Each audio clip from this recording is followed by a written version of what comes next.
que están muy directamente vinculados a intereses económicos de estos señores, y todo lo que dicen está ligado a eso. ¿Qué efectos ha tenido la desregulación de capitales o el modelo neoliberal en el campo mexicano?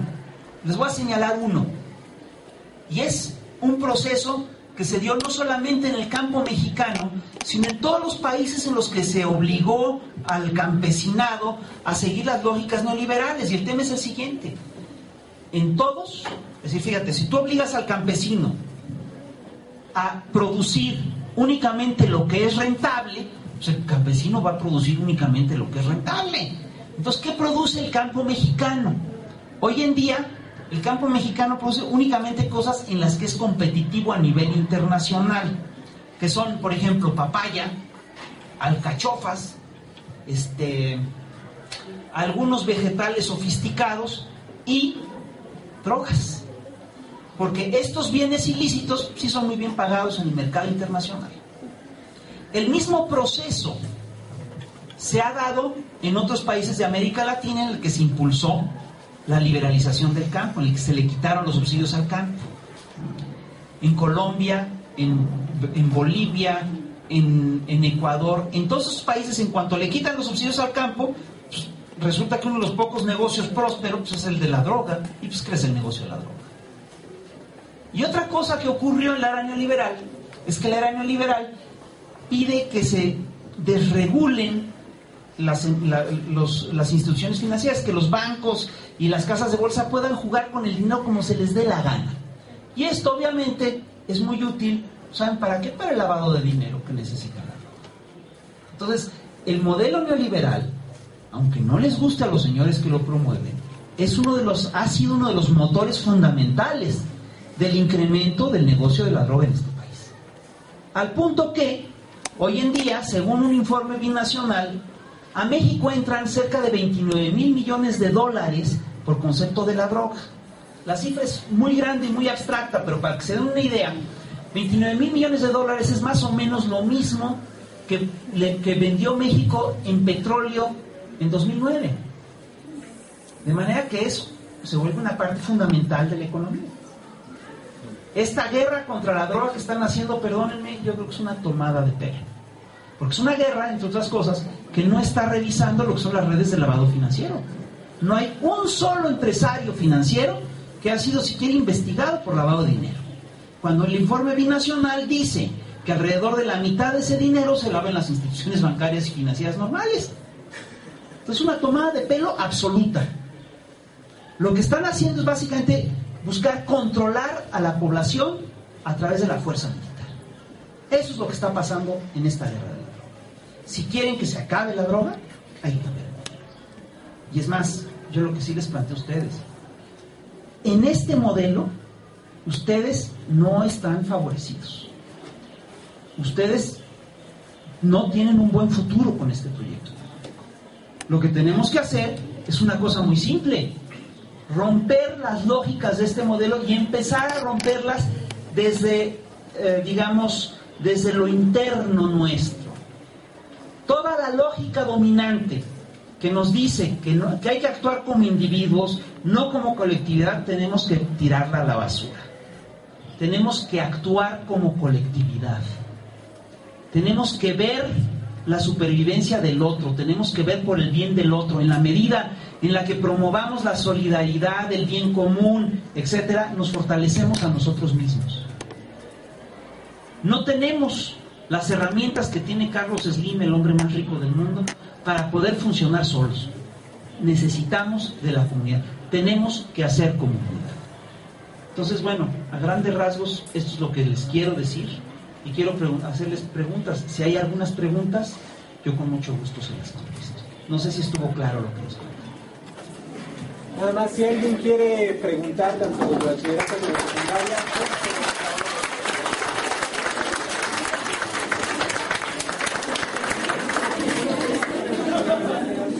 ¿alguien desea hacer una pregunta? Levantando su manita para el nombre, que lo pueda escuchar bien. Sobre lo que se está trabajando, sobre la intención de relacionar la ponencia del maestro con lo que ustedes vienen aprendiendo y conociendo y sintiendo como parte de este actuar cotidiano. Sí, Michelle, fuerte, párate, chiquilla. Fuerte. ¿Cómo puede ser que un caricaturista pueda llegar a, bueno, así como que a ser tan saber tanto sobre este tipo de temas? Porque es mi obligación. Mira, yo creo que uno... A ver, yo te quiero confesar, a mí no me gusta la economía. Nunca me gustó. Pero si yo quiero hacer una caricatura sobre lo que está pasando en mi país, tengo que entender cómo funciona el modelo. Si yo quiero saber qué es, si yo quiero poder opinar de un tema económico, tengo que estudiar economía. En México, mira, la profesión de periodista es una profesión muy complicada en realidad. Los buenos periodistas tienen que ser gentes muy enteradas. Digo, nos pasa como en todas las profesiones, ¿no?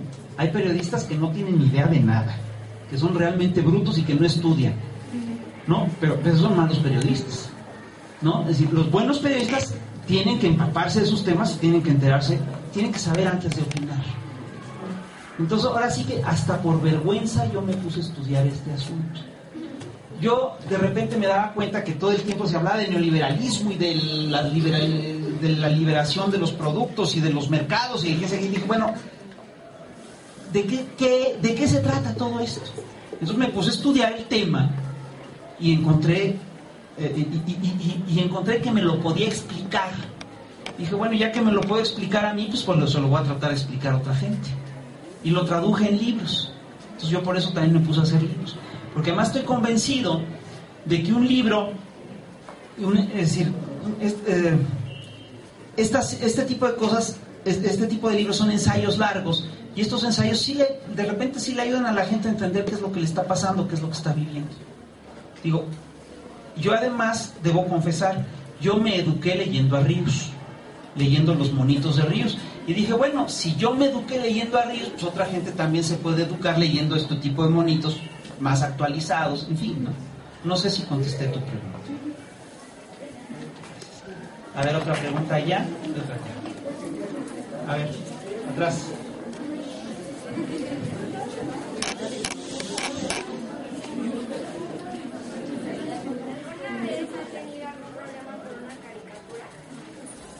Sí, todos los días tengo uno porque no se me ocurre qué hacer. Entonces me quedo así y tengo unas broncas terribles. Ya después siempre lo acabo resolviendo. Ahora, sí hemos tenido problemas, incluso amenazas por caricaturas que hemos hecho. Yo quiero comentarte que en todos los tiempos, la gente del poder siempre ha buscado controlar la información y siempre ha buscado controlar los pensamientos. Por eso es tan importante revisar lo que pasa con la televisión y verla críticamente. Yo, en general, los invito a apagar la televisión y a prender la cabeza, que generalmente van juntos. Entonces, yo sí me he topado, antes teníamos problemas, cuando hacíamos ciertas caricaturas, el mismo director del periódico, de la publicación, nos decía, mira, esto no lo puedes publicar. Últimamente estas cosas han cambiado. Yo trabajo en un periódico que al final de cuentas es un periódico de periodistas, no es un periódico de grupos de interés, es el periódico La Jornada. Y en este periódico yo básicamente publico lo que yo quiero publicar. Y me lo publican además. Pero sí es cierto que cuando quisimos sacar la revista del Chamuco, que es una revista catorcenal, que sigue saliendo, de repente nos llegaron hasta amenazas supuestamente del narco. Y eso sí son de tomarse en cuenta, porque hoy en día el narco es el principal censor de este país, y cuando el narco amenaza hay que cuadrarse. Ahora, esas eran amenazas muy raras, porque no habíamos tocado, es decir, vamos, la revista no había salido, no habíamos tocado el tema del narco. No era ni siquiera creíble que nos amenazara el narco. ¿Me explico? Eso era básicamente sectores de opinión que no estaban de acuerdo con nosotros, que nos estaban mandando un anónimo disfrazado como un anónimo de un narco. Entonces decidimos sacar la revista. Pero sí hemos recibido amenazas, presiones, todo este tipo de cosas. Pero a pesar de eso quiero decirte que este oficio, yo creo que es el mejor oficio del mundo. Y te voy a decir por qué. Porque te la pasas haciendo puras cosas que son agradables. Primero te la pasas en el chisme. Que si el presidente dijo esta estupidez, que si el secretario le contestó y que si fulano dijo. Segunda, te la pasas haciendo chistes, lo cual está padre. Te la pasas dibujando, lo cual es muy rico, la verdad. Y por último, te la pasas hablando mal de gente que te cae mal. Y eso no sabes qué padre. Y me pagan por eso. Entonces es el mejor oficio del mundo. Tú tenías...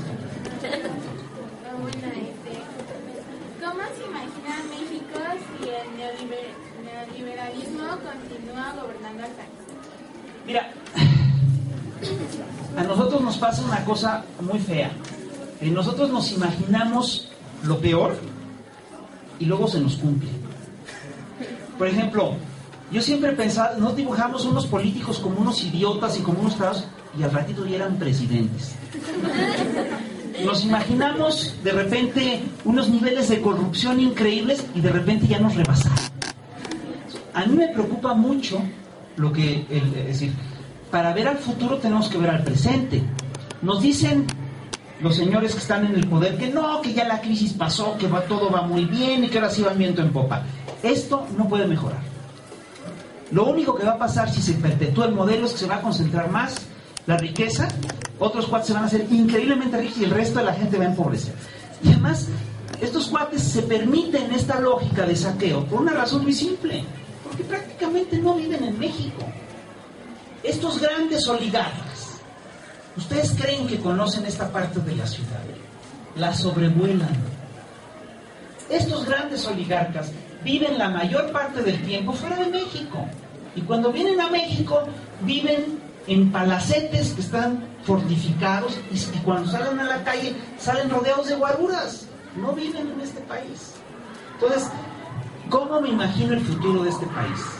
Me lo imagino como lo que está ocurriendo ahorita en la franja norte de la nación, sobre todo la zona esta de Ciudad Juárez, pero generalizado. Es decir, el futuro es siniestro. Lo tenemos que parar. Y es hasta un problema de supervivencia para nosotros.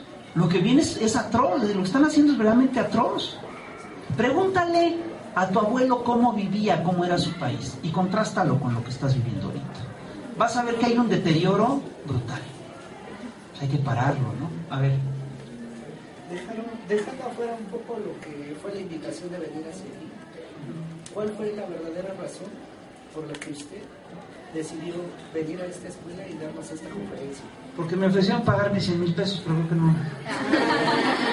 Mira, no, te voy a decir, realmente no tengo ninguna intención